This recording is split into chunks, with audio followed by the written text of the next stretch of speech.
Il était une fois, dans un petit village reculé, un garçon nommé Lucas. Né dans la pauvreté, il n'avait jamais connu l'amour d'une famille.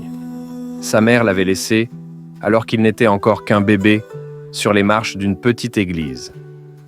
Personne ne savait qui elle était, ni pourquoi elle était partie.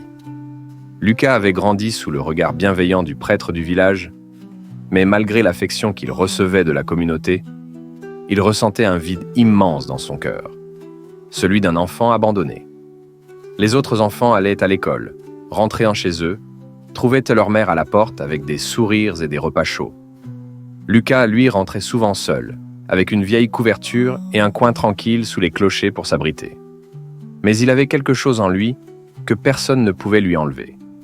Une soif de connaissance, un désir profond de comprendre le monde. À l'école, Lucas brillait. Il était doué pour les mathématiques, passionné de littérature et dévorait chaque livre qu'il pouvait trouver. Ses enseignants étaient impressionnés par sa détermination et son intelligence. Mais il savait que la route serait longue pour lui. Sans soutien familial, il semblait destiné à une vie de lutte. Mais Lucas avait un rêve. Chaque nuit, en regardant les étoiles à travers les fenêtres de l'église, il se promettait qu'un jour, il quitterait ce village pour étudier dans une grande ville, là où il pourrait changer sa vie. À 18 ans, grâce à une bourse méritée pour ses résultats scolaires exceptionnels, il partit étudier dans une prestigieuse université. La ville était grande, froide, souvent solitaire, mais Lucas persévéra. Il travailla dur, multipliant les emplois de nuit pour subvenir à ses besoins, tout en étudiant sans relâche. Chaque défi, chaque obstacle, lui rappelait qu'il avait déjà survécu au pire. L'abandon, la solitude, le manque de tout. Rien ne pourrait être plus difficile que ce qu'il avait déjà vécu. Des années plus tard, Lucas obtint son diplôme avec les honneurs.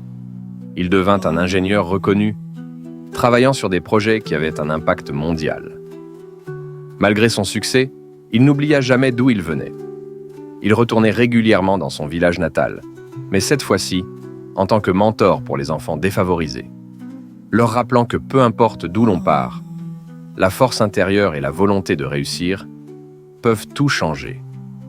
Lucas avait prouvé au monde que l'abandon ne définissait pas une vie, que l'amour qu'il n'avait pas reçu enfant, il l'avait construit lui-même en s'élevant, en aidant les autres, et en ne laissant jamais les circonstances définir qui il était.